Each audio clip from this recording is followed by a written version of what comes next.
Before we acknowledge the next interpellator, I'd like to acknowledge the presence of Honorable Percival Sendanya, the Akbayan Party List representative, Congressman Ramon Rodrigo Gutierrez, and Congresswoman Micaela Angela Swansing. So the next interpellator is Congressman Dan Fernandez. Wait, sige. Actually, Mr. Chairman, wala naman akong tanong eh. Sige, alala natin. Dalawang issue lang siguro to. Ay, kaya na lang. Miss Rose, Nono Lin. Yes, Mr. Chair. Do you know a certain Alvin Constantino? Yes, Mr. Chair. What is your relationship with Alvin Constantino? He worked with me po. As a chief of staff? Yes po. So, siya yung COS mo when you run for congressional bid in Quezon City? Now po. Yes, and founder and leader of Confederate Sentinels of God? Yes, Mr. Chair. And he also ran for councilor in District 6 in 2022. Yes, Mr. Chair. You know a certain Ted Lazaro Yes, Mr. Chair. is also your Yes, Mr. Chair. employee? Okay.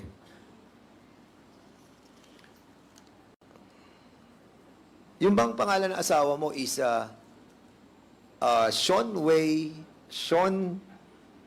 Lin or Lin Sean Wei. Alam mo, actually, nagugulo ako eh. Anong pangalan talaga? Mr. Chair, yung last name po is Lin. Ang Lin. first name po niya is Wishong. Wishong. Yes po. Okay, so kanina sinasabi mo, hindi siya Alan Lim, correct? Yes po, Mr. Okay. Chair. So, Wishong Lin. So, ang Yes, tawag mo Mr. sa kanya Chair. pag nasa bahay is Wishong. May tawagan po kasi kami. So, hindi. I mean, pag tinatawag mo siya ng pangalan niya, anong tinatawag mo sa kanya? Wi o Shong? Wishong po talaga. So, ganun. So, kasi Pilipino tayo, di ba? Usually, kapag tayo, Pilipino, sometimes we tend to call our husband or our wife, di ba, in a Filipino name. Really, di ba? Kasi Pilipino tayo eh. Alam mo, tawagan mong Wishong. Well, anyway, sa inyo yun. So hindi siya talaga si Alan Lim. No po, Mr. Alright. Chair. So, yun nangyari dun sa 2002 ba yun? Yung sa Cavite? Hindi si, hindi si Wei Sean Lin. Hindi. Hindi po si Lin Wishong po. Yeah, according to you, di ba? Hindi siya. Okay. So, dun sa pagdating naman po sa negosyo nyo, kaya kayo nagkaroon ng maraming pera is because of the Pogo, correct? Mr. Chair, Asa- bago pa po may Pogo, may pera na po ang asawa ko. Okay. Bago ko po siya nakilala, may pera na po siya. Alright. So, meron siya nung Sean Wei technology. Sean Wei Technology po. And one of these Sean Wei technology is to service provider, di ba? Ng mga Pogo. Master license po siya. Master license. Opo. So, can you kindly educate me on that field? Mr. Chair, ang involvement ko po sa Sean Wei is again po, sa back office po ako. Yung nag-aayos sa mga papers, Hindi, nagsisito. tinatanong ko, tinatanong ko, Sorry po. yung Sean Wei technology. Yes. Siyempre, meron kayong 22, di ba? You have so many, 32 name of licensing nyo under your, Sean Wei. I think Sean Wei technology is one of those that was given yung mga subs licensee, correct? Tama po, Mr. Chair. At nagbibigay kayo ng service provider ng technology doon sa Pogo. Tama? Tama, Mr. Chair. Okay. And one of those that you have given your services is yung Oroon Incorporated sa Cagayan de Oro. Oro 1 po, Mr. Oro Chair. 1, yeah. Opo. And that is owned by Tony Yang. Corporation po yun eh. Wala Yes, namang pangalan pero po ni Tony si Yang Tony Yang, doon. Tony Yang, maestrado, di ba?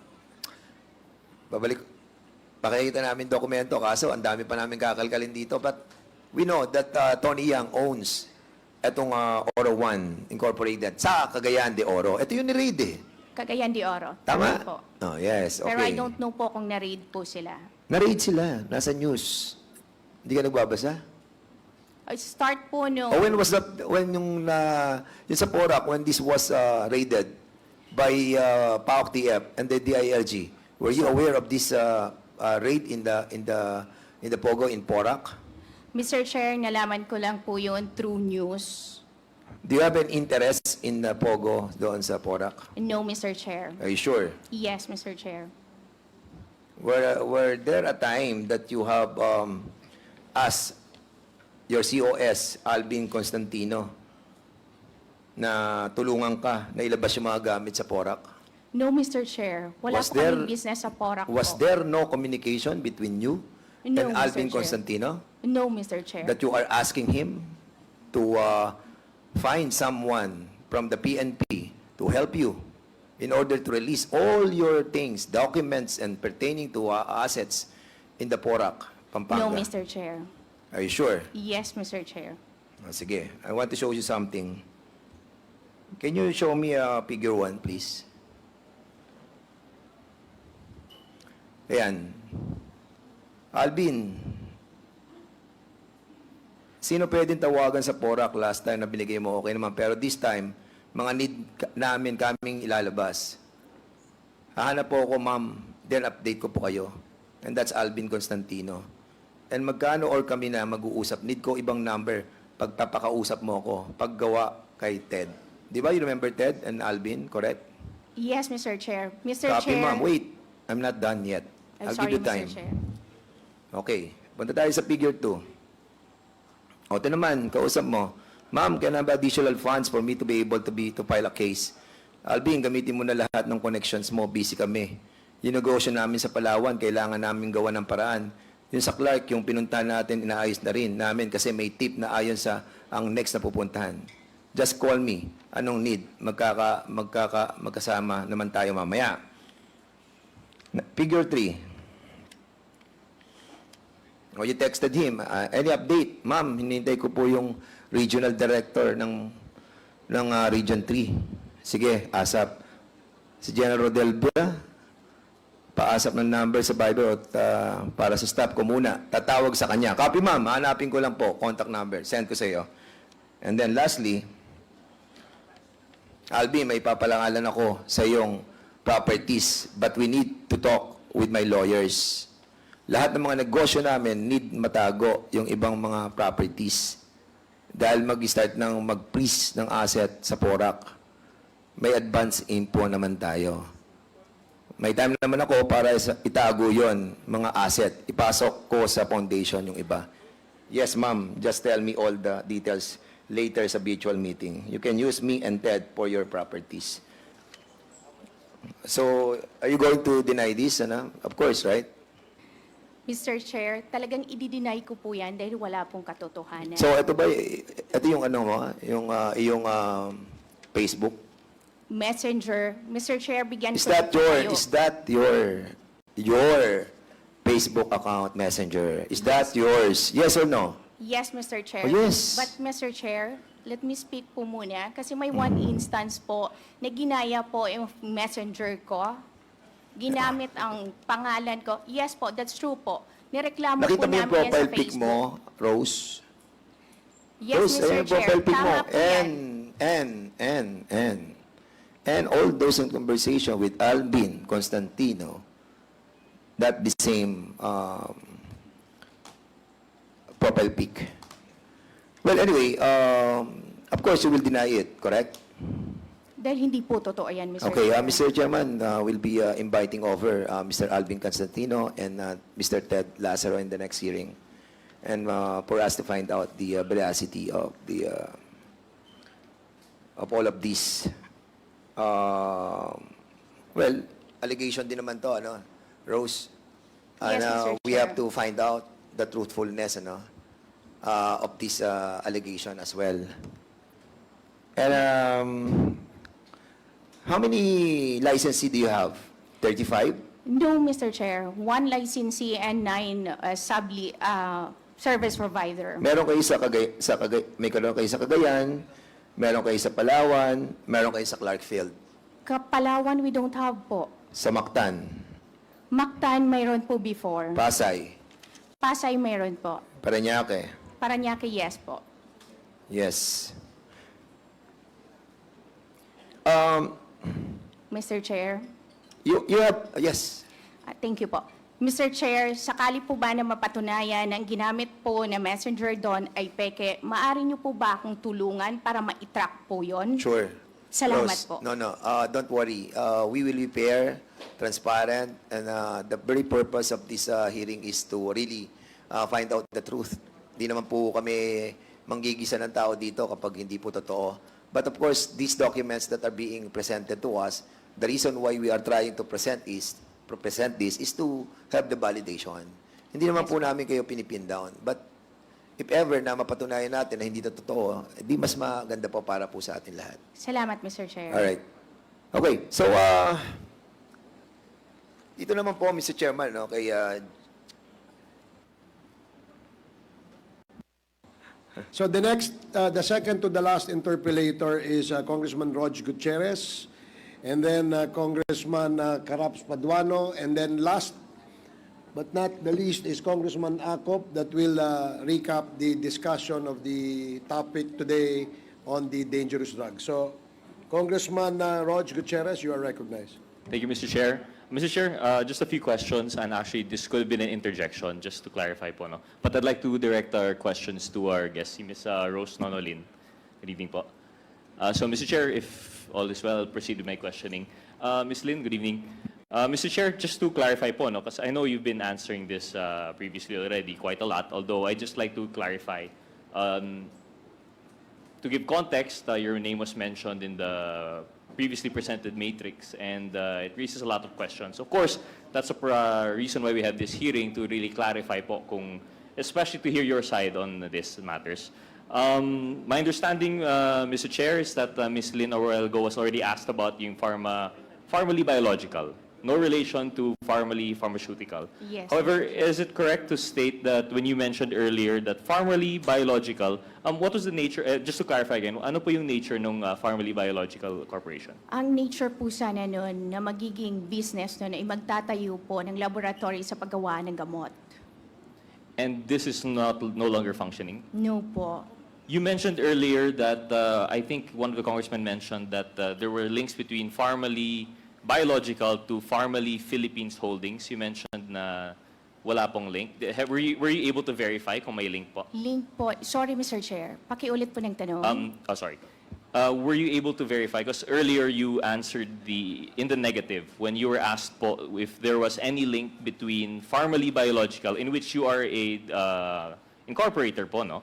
And formally Philippines Holdings. Mr. Chair, wala pong formally Philippines Holdings. holdings po. Wala po. Mr. Chair, may we ask the Secretary to flash the first slide that we asked to be prepared? Secretariat?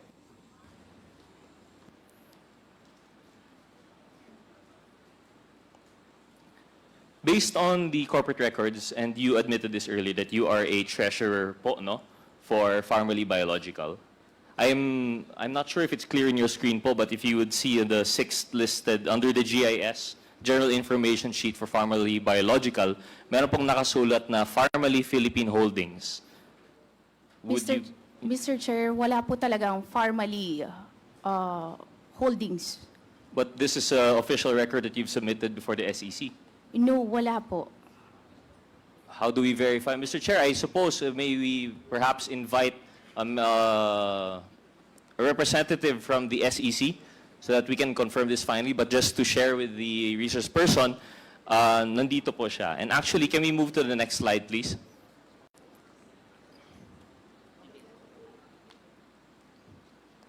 As we mentioned earlier, based on the articles of incorporation, you were designated as treasurer po for Formally Biological. That's true And po, Mr. with that, Chair. you've executed this treasurer's affidavit.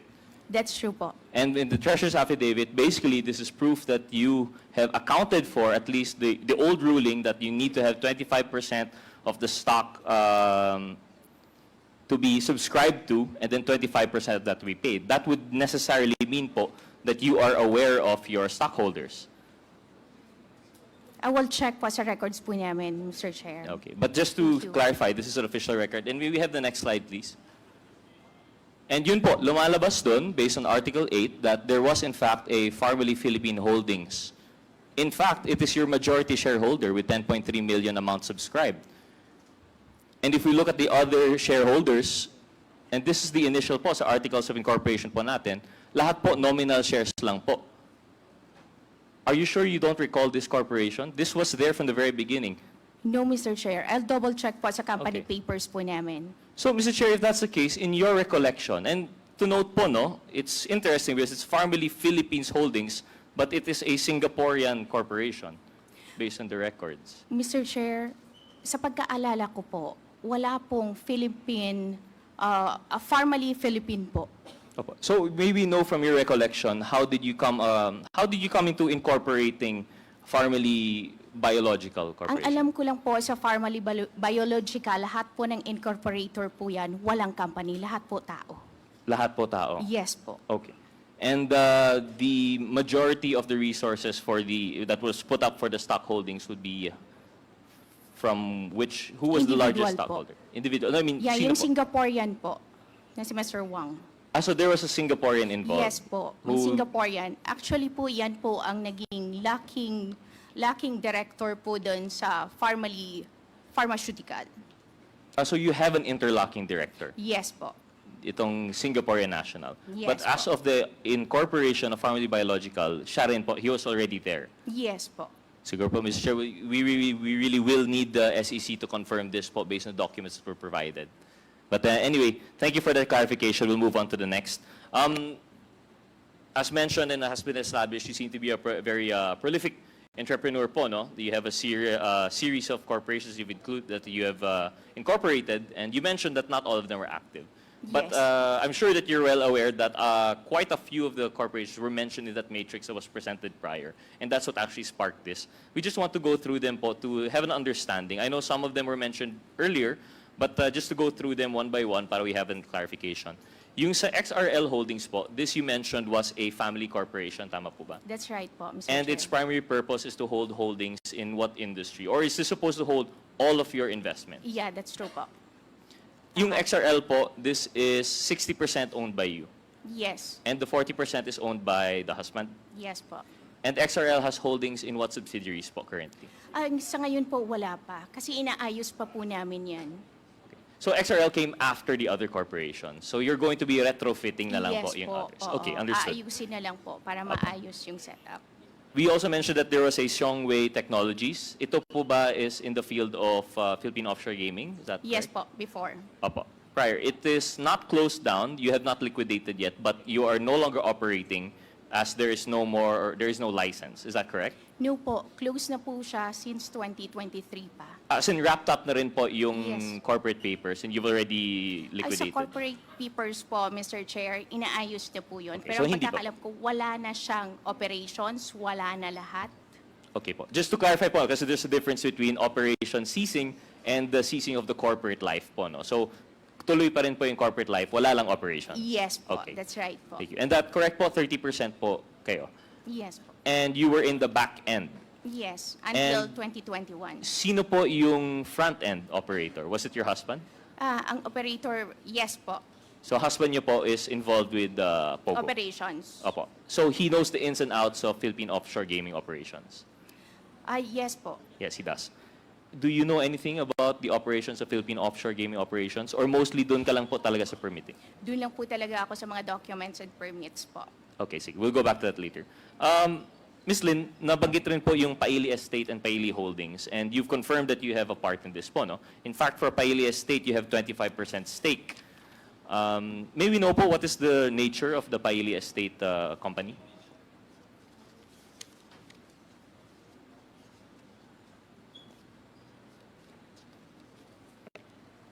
Mr. Chair, yung Paili, Paili. ang Paili Holdings po, ito po ay holdings lamang. Sorry, just to clarify po, Paili Estate. Paili Estate, Yes po. sorry. Ang Paili Estate po, ito po yung may mga, formerly known po as, naka-on po. Sorry.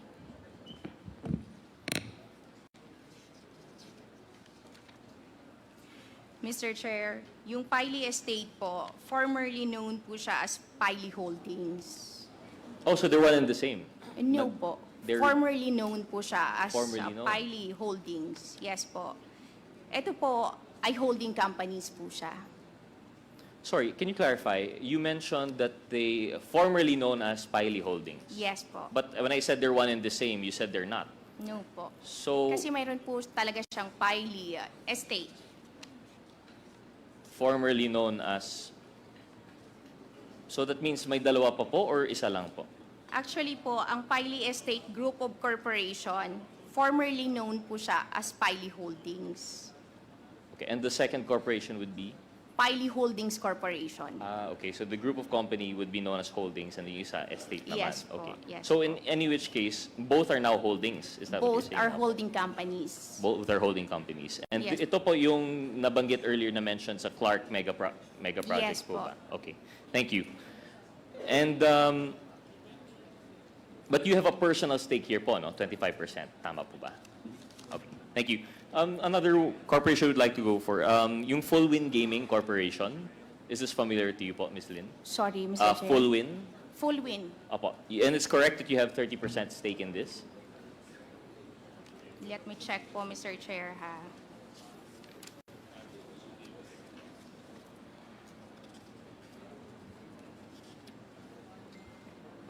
Yes, Mr. Chair. And may we know the nature of the Full Win Gaming Corporation?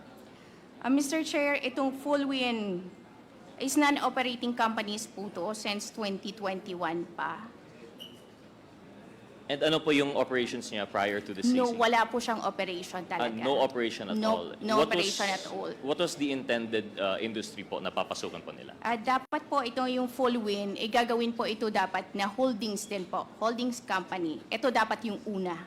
Okay, the first holdings company. Yes po. Understood. Okay. And of course, we have pharmaceutical, biological, which you've already explained. As treasurer, gagawa po sana ng factory for Yes medical po. supplies. And then, of course, we have yung Golden 999. This is a real estate company, tama po ba? Golden Sun Golden 99 Sun. po, it's warehouse. Warehousing. Na. Okay po. And you have a personal stake of 15%. Yes po. Apo. So amongst these corporations, would you say the bulk of your income comes from the mentioned corporations, or kasi you and your husband seem to be very fond of holding corporations po, no? So usually that means korporasyon po ito na may pagmamay-ari ng iba't iba pang mga korporasyon. Pero at the end of the day, all of the financials would stem going upwards po, no? They funnel into these holdings corporations. Tama po ba? We fund, sorry, No, Mr. Chair. yung any profit, any revenue that the subsidiaries make, in order for it to reach the intended or the end user, yung stockholder, dumadaan po ito sa holdings corporation. Yun yung Supposed to be. purpose. Yes, Supposed to be. yun po yung plano. That's Na the dapat plan. sa holdings po Yes. dadaan. Kaya may holdings company. So from the 1, 2, 3, 4, 5, 6 mentioned corporations, would you say the bulk of your net worth, the bulk of your income comes from this? Or may corporations pa not mentioned in which you would credit most of your net worth po? Actually, Mr. Chair, may mga corporations pa po kami. And given these corporations, how much percent would you say from your net worth itong anim? Ballpark figure lang po siguro. Hindi ko masasabi, more or less, Mr. Chair, eh. You won't be able to tell if it's at least half of your net worth, 3/4. Hindi ko masasabi, Mr. Chair. And how many more corporations outside of these holdings companies would you say that you still have? Yung operating na lang po, para we have an idea of the revenue structure that you have.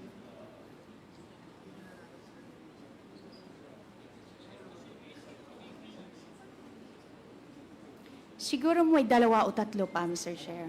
2 or 3 specific corporations or holdings rin po sila? Hindi po. Specific naman? Yes po. And we don't have to clarify po, no, but just for an idea, ano po yung industry nitong 2 or 3? Yung tatlo? Yes, the Real industry. estate po. So mostly real estate rin Yes po talaga?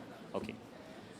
But you have an idea out of the 2 or 3 versus the 6 that were mentioned, wala po tayong idea. Although you mentioned you're on more on the back end, who does your finances then po, ma'am? Mayroon po kaming tax lawyer. the tax lawyer. So Yes as long po. as your only concern is pumapasok lang naman yung pera, you don't Yes really po. need to know which side Yes it's from. po. Which is understandable po, no? Kasi as a businesswoman, sa rami-daming korporasyon, it's understandable there are multiple streams of income. You might not necessarily be involved po with the specific. So that's perfectly understandable. But I ask this, Mr. Chair, because out of those mentioned, and I think this is just a repetition of what was mentioned earlier, yung Sean Wei, it was a Pogo operator. You also have the Paile estate, which was linked to DCLA, Yangtze, and yung sa Cagayan de Oro, which was mentioned by Colonel Asierto. And of course, yung Golden Sun, which has been linked allegedly to the Shabu raid in Mexico, Pampanga. These are just some of the red flags that actually caused their inclusion in the matrix. So you just wanted to know, but our research person has repeatedly posited that she's only in the back end, and therefore she would not know the front, which is perfectly understandable. We just want to get that out in the open. No. So with that, Mr. Chair, I think, although we don't have the names specifically yet, we might have to ask for the actual members who are familiar with the operations. Perhaps we would like to invite them po, no, in our next hearing so that we can really clarify their links to the matrix. Moving forward, Mr. Chair.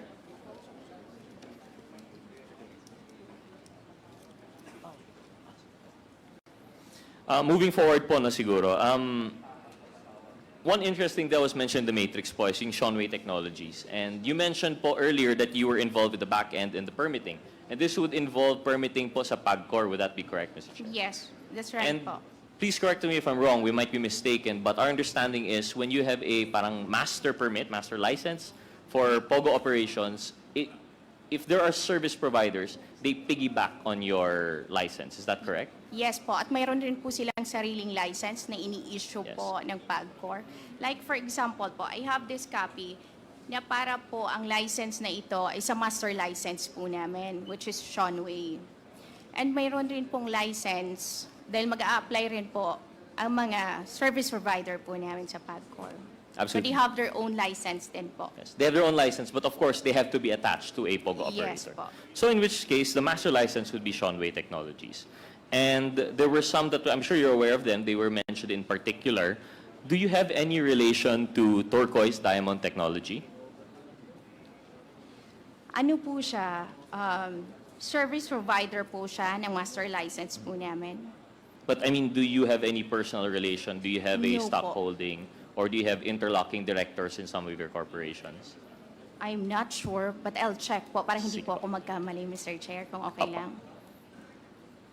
Si Miss Amy Nono Cloquigan is a relative of yours. Yes, Mr. Chair. And are you aware that she is a stockholder of Turquoise Diamond Technology? I'll check po, Mr. Sige Chair, sa documents. Okay, we'll probably request po siguro from the SEC some of these documents just to show po na that there is a relation with Turquoise Diamond Technology. Yung Oro One po that was mentioned earlier, this was a service provider. Are you familiar with Oro One Inc.? I'm not familiar po kasi service provider lang po sila namin. Okay po.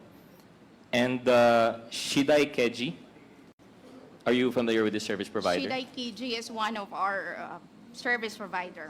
Apa. Ms. Lin, to the Honorable Chairman, of course, are you familiar with a John Stephen Locara? I'm sorry po. Are you familiar with a John Stephen Locara? Alam ko po, isa siya sa incorporators. Do you have a personal relationship with Mr. John Stephen Locara? No, Mr. Chair. None. Although this is a fellow incorporator in Turquoise and Brickheart. Speaking of, lapses, are you aware with Brickheart's technologies po ba? I'm sorry? Brickheart Technologies? Isa po sa service provider One of the po. service providers. Yes And po. do you have any relation with any of the incorporators? I think Robic, I'm not sure po kung sino sa mga pamangkin ko ang nandyan. So If you I'm have a not relative, mistaken. perhaps. If I'm not mistaken po. Okay, thank you. This bears noting lang po, no, because amongst those mentioned, yung Turquoise Diamond Technology, Oro One, and Shitai Keji were service providers that were located in the Baofu compound, which is more notoriously known to be linked to Mayor Alice Guo. So this is one more thing why it was mentioned in the matrix. So we wanted to clarify po any relationship that you might have. Lastly, Mr. Chair, just wanted to ask if you know a certain Jason Uson. Jason Uson is one of the incorporators sa mga companies po. In which companies po ba? Nandun po siya sa Paile, nandun po siya sa Full Win,